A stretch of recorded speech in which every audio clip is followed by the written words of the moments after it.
Okay, hello everybody and welcome back. I'm so excited to be painting with you again today and to be talking about one of my favorite subjects, which is glass, painting glass. So we have this, I love this little old bottle here that's got like a wicker basket on it. And so I want to start first by getting its shape in, and then I just paired it with like a simple little plum here that's really just a dark shape.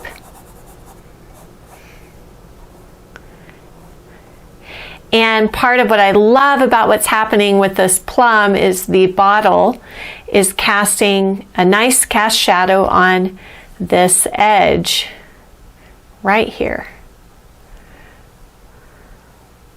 So those are the kind of things that I want to get in right away. I want to keep the shape simple. This actually, all this goes into shadow. So although this is a bit darker, I really want to keep this whole shape looking primarily like a dark shape. And then of course we have form shadow on this side. And then I really also want to make sure, like I might have that plum just a little too big, because the glass jar is quite a bit larger than the plum. So I'm going to cut it down. I'm going to use my brush and just kind of go side to side and make this plum just a little bit smaller. That, or you can use your paper towel. Okay, and then the basket itself has a form shadow. So I love this object because it's got two very different textures on it. It's got glass and it's got this kind of straw wicker basket. So that makes it, both challenging and a fun, a fun challenge though, to see, can I get, two different type of textures on this one object. Kind of scoot this over. I think I'm just going to block this all in. It's a dark shape for right now. Okay, that's better. And then I want to kind of take my paper towel and already get a sense of where is the main highlight on the object and where is that second highlight.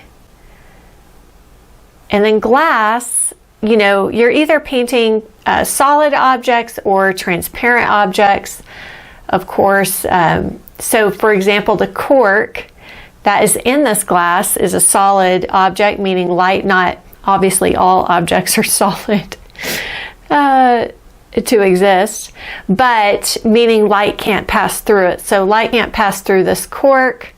So it has, a nice form shadow opposite the light source, our light source coming from front left here. And with translucent or transparent objects, they don't really have a shadow shape. So there's no shadow shape on this right-hand side of the glass. In fact, it actually appears lighter than the left-hand side of the glass because light is passing through it.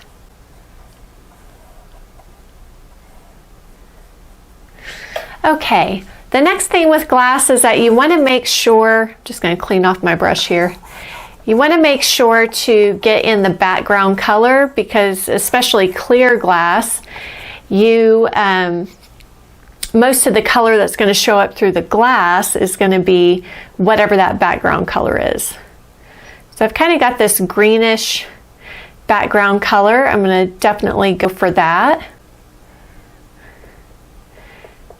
And if that looks too green, I can add in a little bit of burnt umber or the transparent red oxide, something with a red base to it. If I'm just wanting to soften it a little bit, I'll use something like the burnt umber over, say, a stronger tinting red like a cadmium. So I'm going to get enough of this in and around my object. Quickly here. I'm going to make it a little darker and richer over here. And then transitioning a little bit lighter over on the right hand side. I'm going to also just walk that straight into the vase, to the glass, even if that means that I lose some semblance of drawing right now. Because again, a lot of this color that's going to be back here is going to, in the glass, is going to be background color. I'm going to go for a lighter version on this right hand side. So just adding some more Naples yellow and some yellow ochre to it, kind of transition this color and light and frame this out. This is a good place to judge the colors around the shadow. But of course I know that like the shadow of the plum still has not gone quite as dark. And then if I want to have it be a little thinner, I can do my brush side to side like this, kind of apply it a little bit thinner. And then where I want it perhaps to be a little bit thicker, I can, I mean, this brush has so much paint in it. These hog hairs hold so much paint, it's crazy. So when I want it to, the paint to go down a little bit thicker, I'll make the brush a little more parallel to the surface. And just kind of, you know, swimming some of this out. I usually like to always get some amount of my background color into the tabletop plane. With this setup, I am looking down, although I'm not doing like a C shape or a ton of foreground, but there is, you know, a lot more foreground in this kind of setup with the star of the show kind of being at back center or back left or back right, depending on what kind of design you've set up. So it's a little bit of a different angle. Go ahead and put some of this gray-green on the basket closer to the turn of the shadow. And then I would like to right away get started with a little more light on the inside of the vase, especially on this side. And that's actually going to go lighter than what I have in my background. So I'm going to use a little more Naples yellow, and I'm going to really look at that edge where this edge meets up against the background. And I'm going to pull that edge lighter because light is passing through. So if you're doing a colored glass, you know, like a blue glass or red glass, it would take on more of the color of the glass.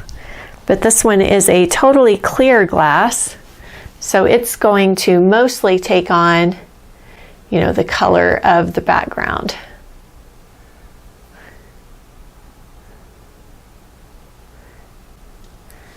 So this isn't highlight, this is transmitted light sort of passing through the bottle.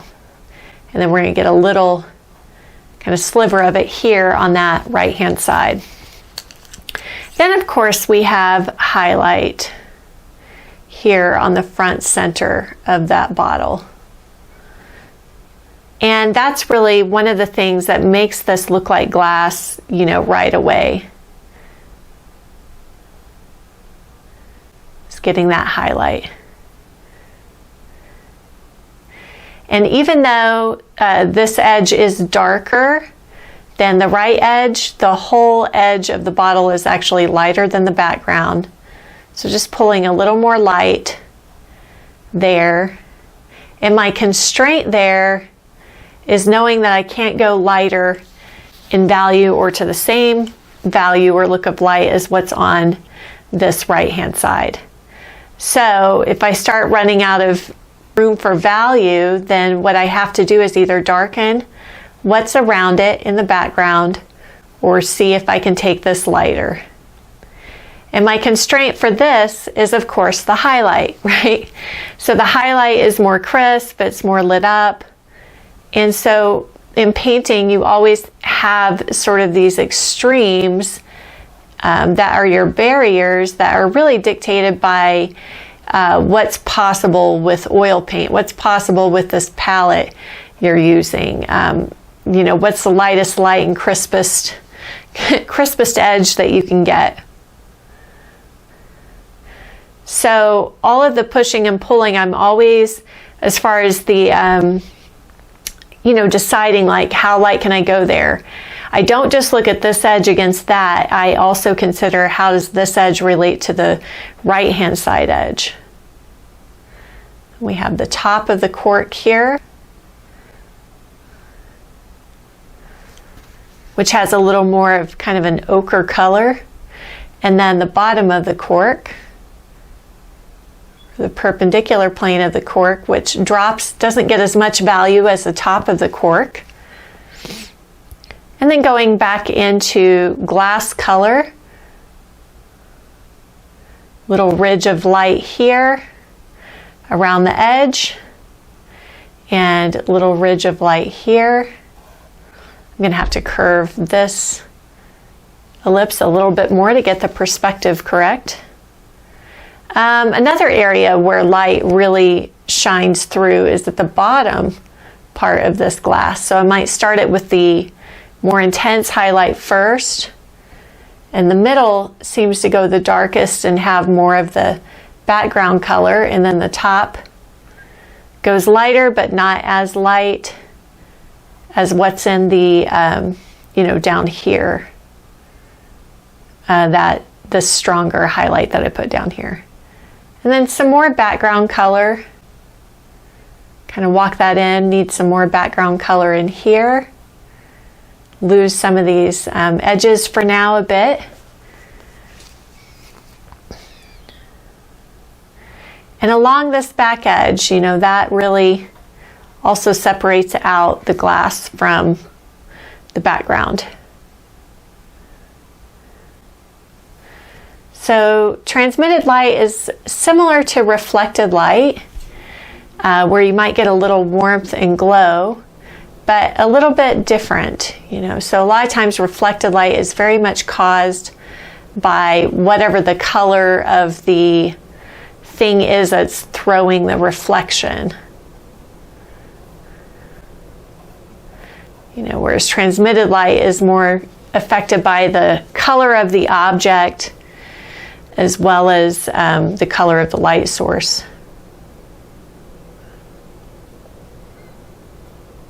A little more of the background color in here.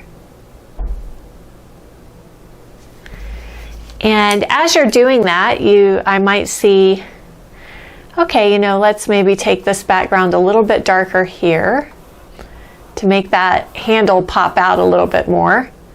That's why too I try not to do too much in the background, just enough to kind of get the ball rolling. And then maybe I could go a little bit darker here. My constraint for this dark back here as far as judging this value is really the plum. What's the darkest dark in the whole painting? It might be the plum or the cast shadow under the plum.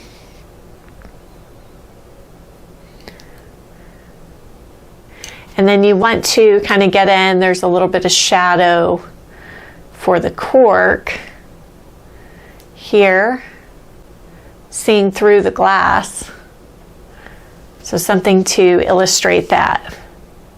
A little darker. It's got a little more of that Chinese orange and that Avignon orange in it. And I'm going to take that same color sort of down here on the basketry.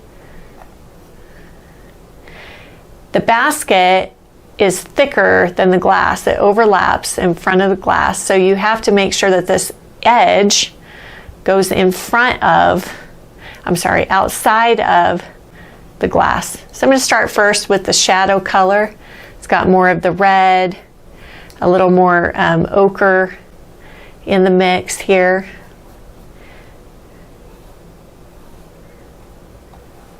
And there's little layers of shadow in between some of this basket weaving, so I'll just kind of scrub a little bit of this color in.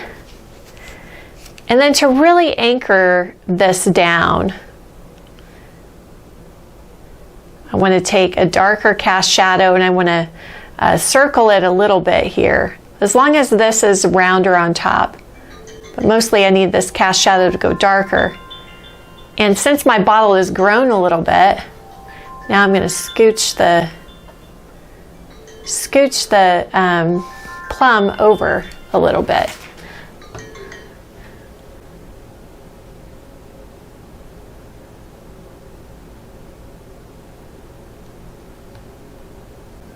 Okay. And I thought the purple would be a nice complement. It's kind of like a purple, orange, and green painting here.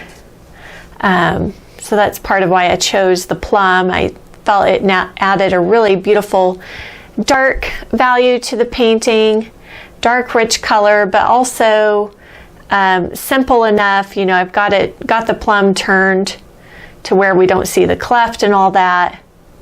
Okay, so let's get some color on this. Some alizarin crimson, ivory black, little touch of white. There is some light on this. We've got some beautiful dusting that I think that, you know, kind of that hazy, powdery looking stuff that shows up on grapes and plums. And so that's maybe where I'll use the cobalt blue. Since I'm out of ultramarine, if you have ultramarine, go for it. So maybe a little bit of cobalt blue. I'll raise that highlight up. I just love oil paint. You could just push and pull it around every which way. You put it down in one spot, you can pick up a highlight just with the tip of your brush and kind of push it somewhere else. So I'm going to take ivory black and alizarin crimson, which is really kind of the darkest dark I can get with oil paint. And then I want to make sure I get the cast shadow down, and then the form shadow on this side.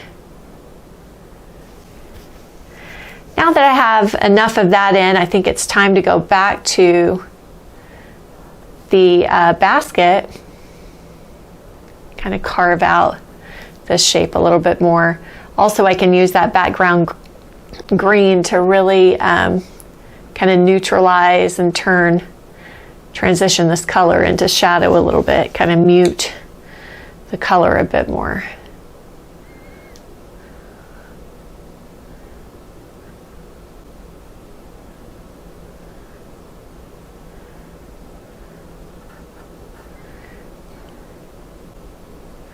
Felt like maybe a little bit richer red down there would be good. Okay. I'm thinking I'm going to move, I've got this leaf in a certain spot. I'm thinking I'm going to move it over here. Okay, let's go to that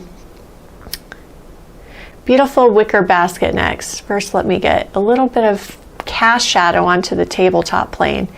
Never want to forget those. Adds a really nice bit of contrast automatically. I think some of this can go a little bit darker in here, in between these layers of basketry. Okay. And I'm not even sure if basketry is a word. Not really. You know how sometimes when you say words and you go, where did that word come from? So on this, I think the first thing I'm going to do is kind of scrub in some of this color, and then where I see more distinct, you know, shapes, going to go narrower and more lit up at the top here. There is a, you know, part of this basket that's getting more light than the other parts, and it follows the same kind of logic as what's happening on the glass. So if you're ever confused about something like that, see if you have analyzed the light clearly in another section, because sometimes a certain object maybe it's really reflective, or in this case, you know, with so much texture and different layers, you know, it might get kind of confusing to figure out what's happening. But you can always go back to, you know, what kind of shape is the form and what's the angle of the light. So I know that this is a circular form, and as it's turning under the light, it's going to get a little bit darker in value, a little bit more muted, maybe more of that background color, kind of muting the ochre, the warmth of the ochre. Some of that glass kind of peekabooing through here and there, especially over here. That's kind of a cool Cool little, like a sky hole in a landscape painting. That's fun.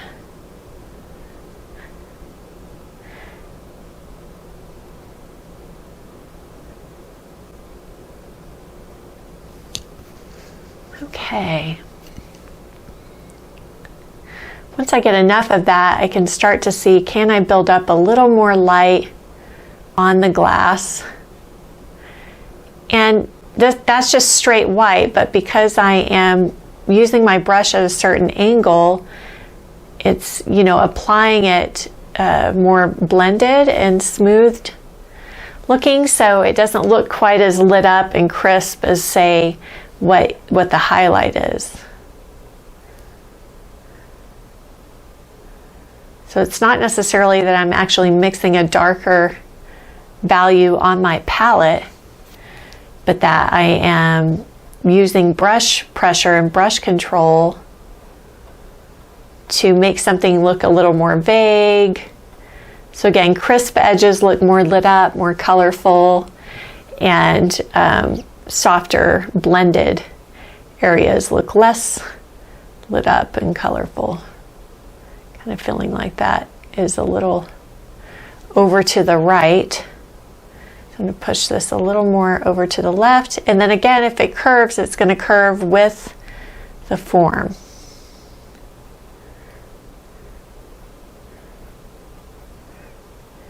Seeing a little accent of reflected light over here. Okay. And I think looking for a few of these peekaboos that are in between some of these little basket holes here. Be nice to get in. Kind of want to curve them with the curve of the form. Maybe one down here. And then I would need to come back over with, say, basket shadow color, kind of cross over some of these to show some of these overlaps.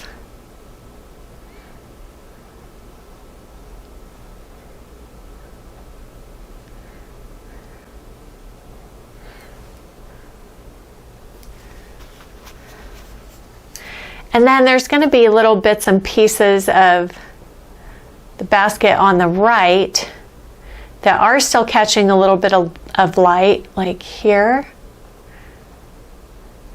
It's just not going to be as intense as, say, what's on the left.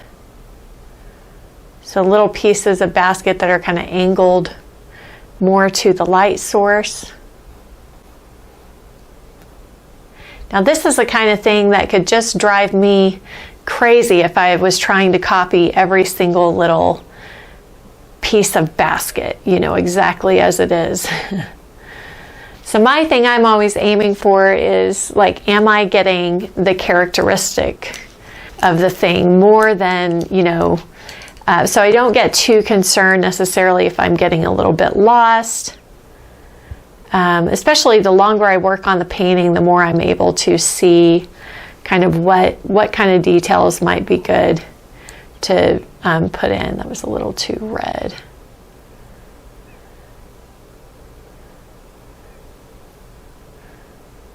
There's sort of some overlap, darker shapes in here.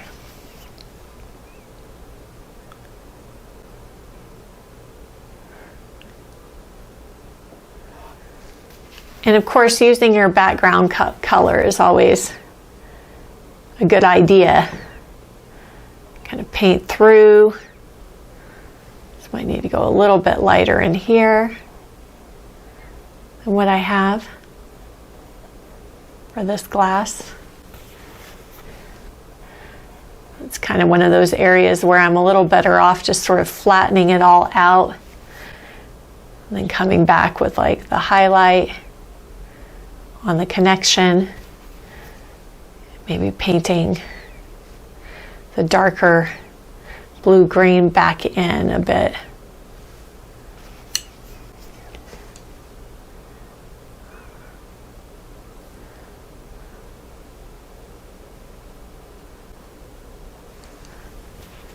Okay.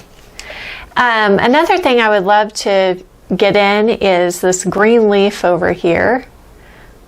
Here we go. A little bit, sorry, just 1 second. Let's put in, you know, a step up. It's a little bit lighter than the shadow color, but not super, super light. So I think one of the last things that this is missing is the table light. It's amazing how if you don't have the table light in your painting can just look kind of dull and dark. So you want to get some amount of light on the tabletop plane.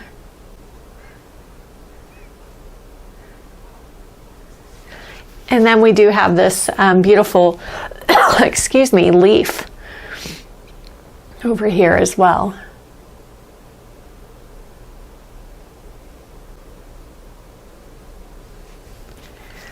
All right, so light on the tabletop plane. Let's get a little more white into this. And we're gonna,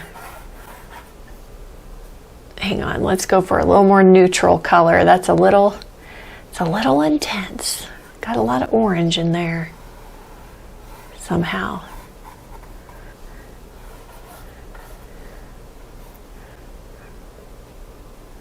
Even like burnt umber and white is a really nice kind of cooler color.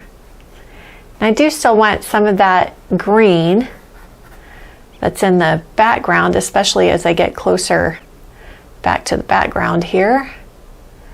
Get a little more green back into this, especially to kind of pop this edge a little bit here.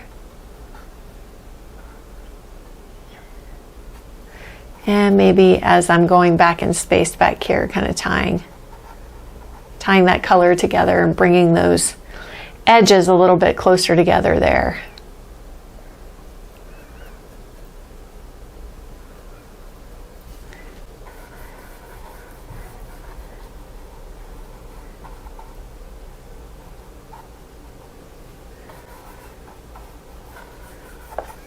Oh. I just dropped my whole brush in the paint. Okay. Now the other thing you can do sometimes if you don't want all of that light up on the top plane is kind of build in. Sometimes I might sort of make up a cast shadow up here, or just pretend like this side of the table is a little bit darker. So you definitely don't want your whole tabletop being the same color or same look of light. The other thing I liked was that we did have some of these leaves back here. If you want to put some of those in, you can.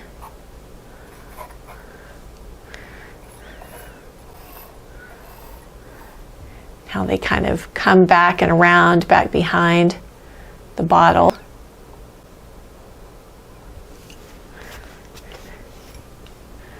And then we've got this one up front that has a lot of yellow and green in it.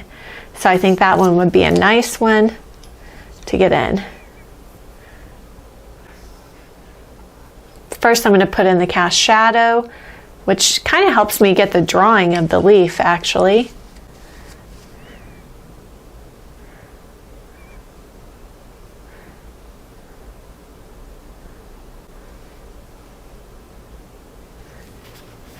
And then I can put in leaf color.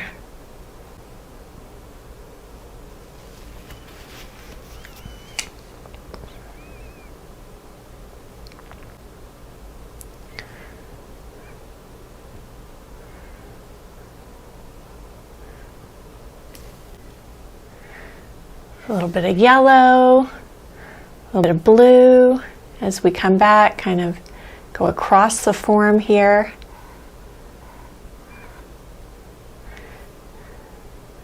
Do a little more light and yellow here. And then this one, to lay this one down flatter, would be a good idea. So this one's kind of curling over.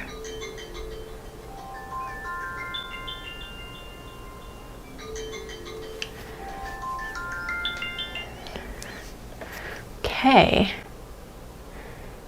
And let's see.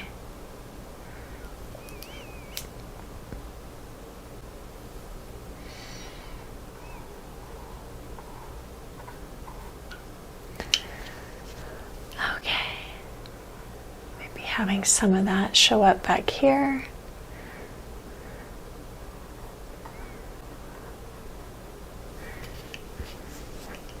And then just using a palette knife to get some stem color. I want to kind of pull the color that I want and kind of pull it down into a thin edge on my knife.